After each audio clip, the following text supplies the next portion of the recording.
If you've ever felt stressed, overwhelmed, or straight up confused about getting hired in today's job market, you're in the right place. Today, we're joined by Victoria McMillin, career strategist and founder of Job Coach Victoria. This is Charleston Women Podcast, where you can meet like-minded, strong, independent, professional, and inspiring local women. This is Charleston Women Podcast.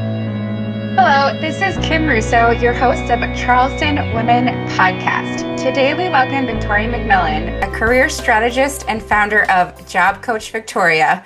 With nearly 2 decades of experience working alongside hiring managers, Victoria has helped thousands of professionals land roles in Fortune 100 companies.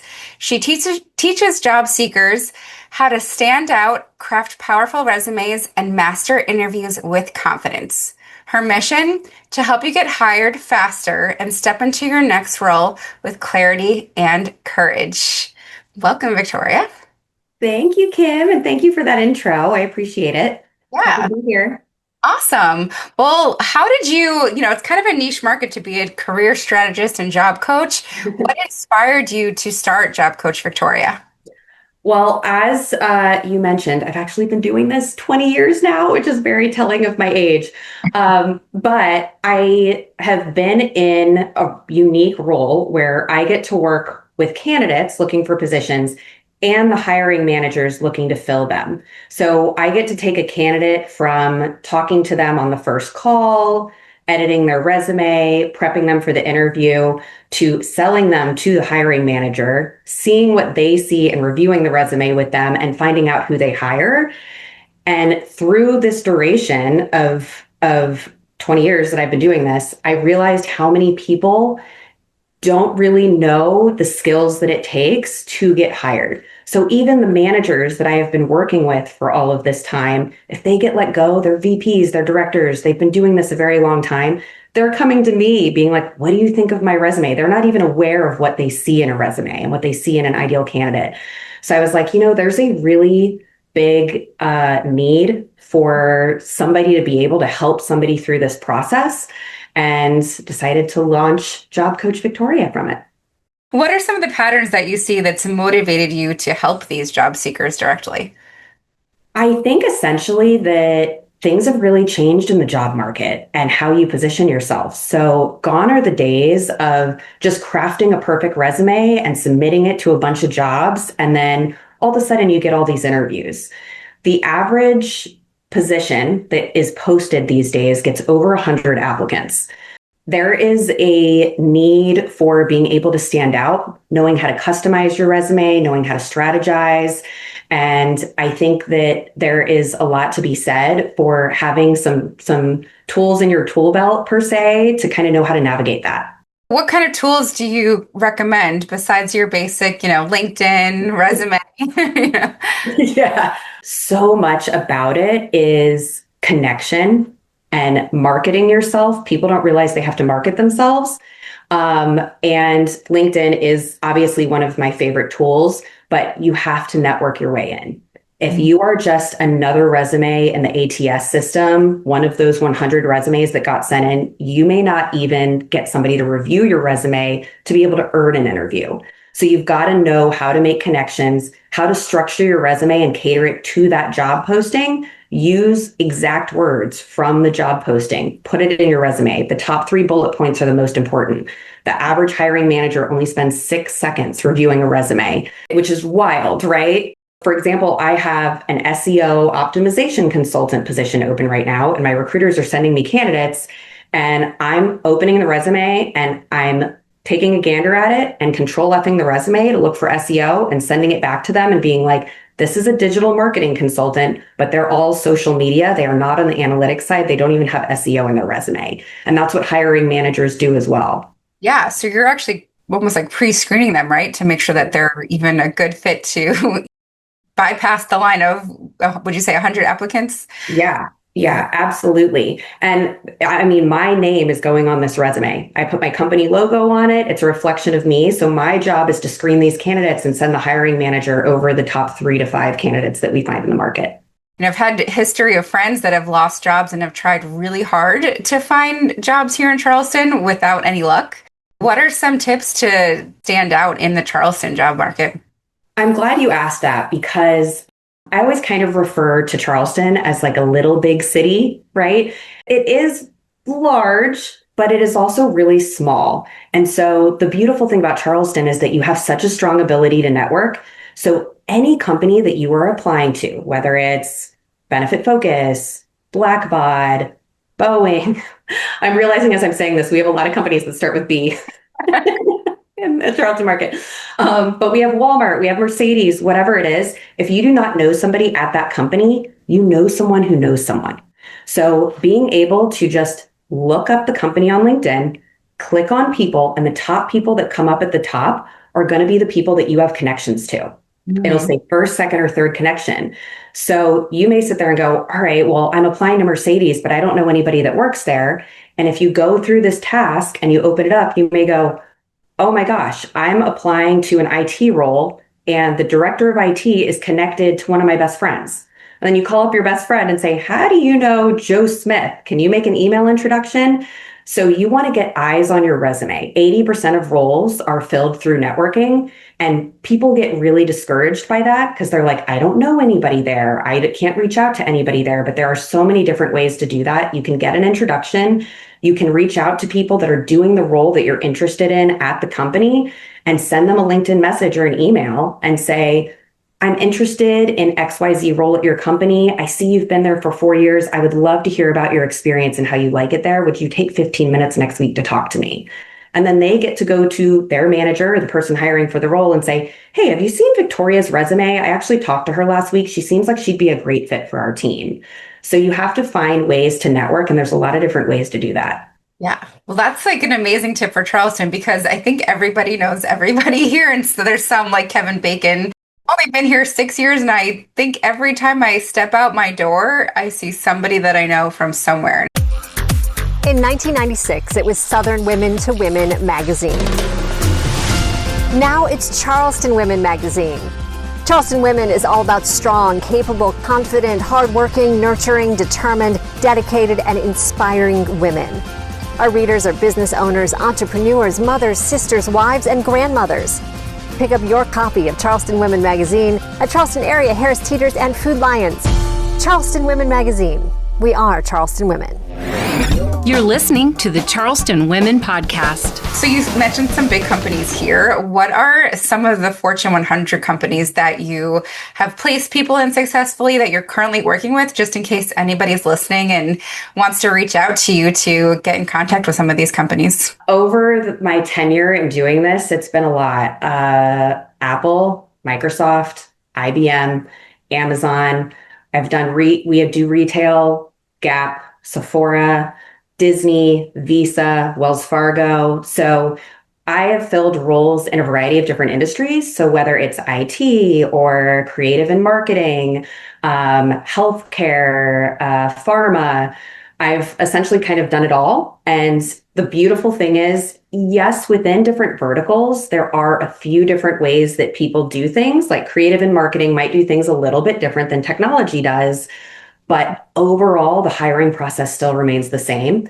And so a lot of what my advice is applies to you regardless of what industry you're in. So this is kind of a personal question because I am a brand designer. How important is it to have a beautifully designed resume? Not just the words, but being able to like catch somebody's eye right away with the design and the aesthetics of it. I think, to be perfectly honest, I think some people in the design industry go a little bit too far. And so they're trying to be different and stand out. But if you have a clean, polished resume, that is what they want to see. That's going to be what is most impactful, what you did in your most recent role, what the bullet points are, and then the portfolio is what gets to be pretty and designed. So when I receive a resume and it has a big design or flowers all over it or something like that, I usually ask them to remove it. I'm not a big fan of like your picture in the upper left-hand corner. Really? Yes. Statistics show that can be a turnoff to a lot of hiring managers. Okay. So keeping it clean and professional is the safest bet if you're trying to apply to the masses. And then you can really show your design experience and your flair in your portfolio. I would have thought the opposite, that your photo would be making you stand out and it would put a face to it, to the resume. Why statistically is that not good? I think that essentially it can look a little bit too pompous or boastful. And so even if it's subliminal and hiring managers don't realize it, studies have shown that those people have a lesser interview percentage. So you have a product, I believe, right? It's called Plug and Play Resume Kit. I essentially designed a 30-minute plug and play resume kit. It takes you 30 minutes to put together for people that are like, what do I do with my resume? How do I cater this to each individual role as I'm suggesting? Because people don't know how to do that. And so I've used all of my years of experience in the industry, what I know hiring managers want to do, made a step-by-step guide and coupled it with AI. So I say, okay, these are the exact prompts you're going to plug into ChatGPT for this role. Take the job description, plug it in here, tell it to do X, Y, Z, and plug it into your resume so that people can easily create a resume without wondering if they're doing the right thing and needing to have somebody like myself review each individual resume so that it's kind of a foolproof kit.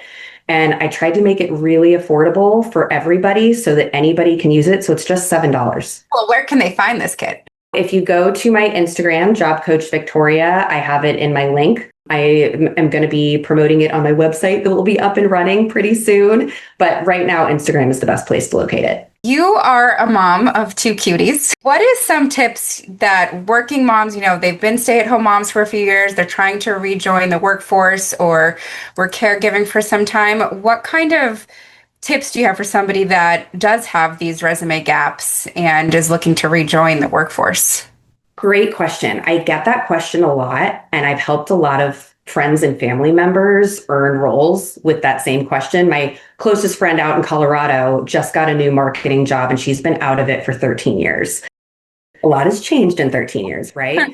My top advice, I can help people navigate through this, and I'm hoping to create a whole kit for specifically people that have been out of work for a specific duration and have a gap.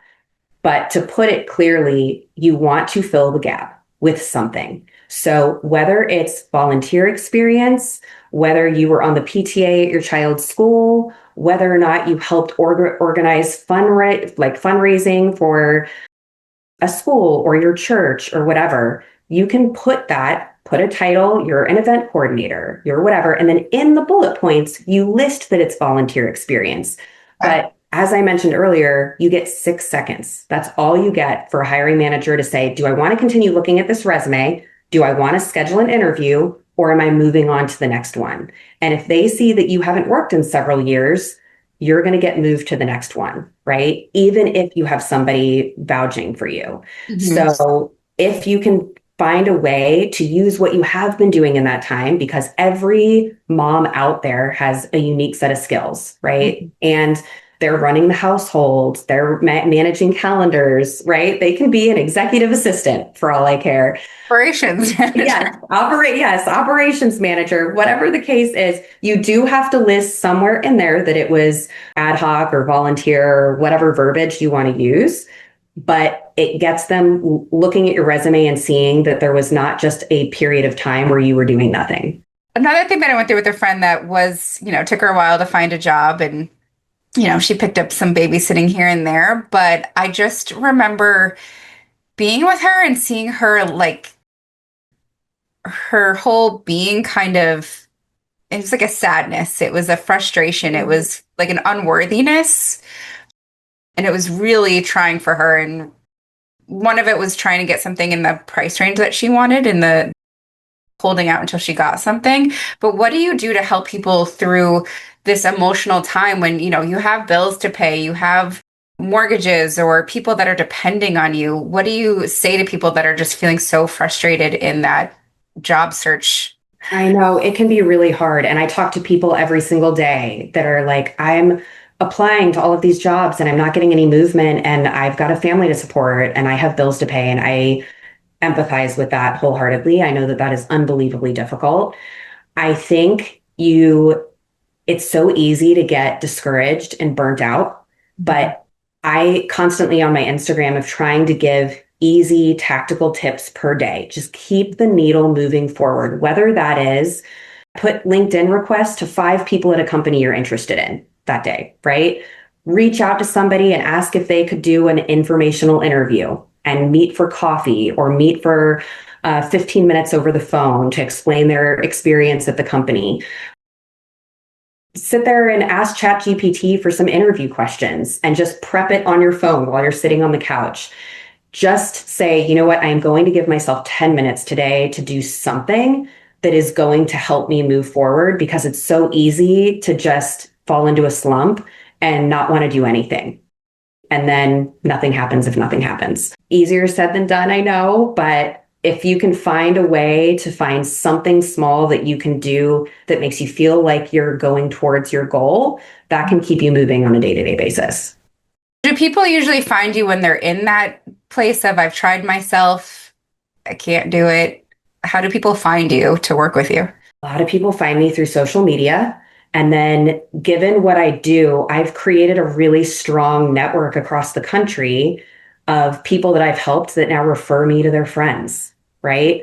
I've worked with all these hiring managers. I'm working with VPs that have hired people from me for 5 straight years that just entered the job market. And they're like, what do I do? And I'm looking at their resume and I'm like, you're selling yourself short. You built this department up from scratch. That needs to be your first bullet point. Here's how we're going to phrase it.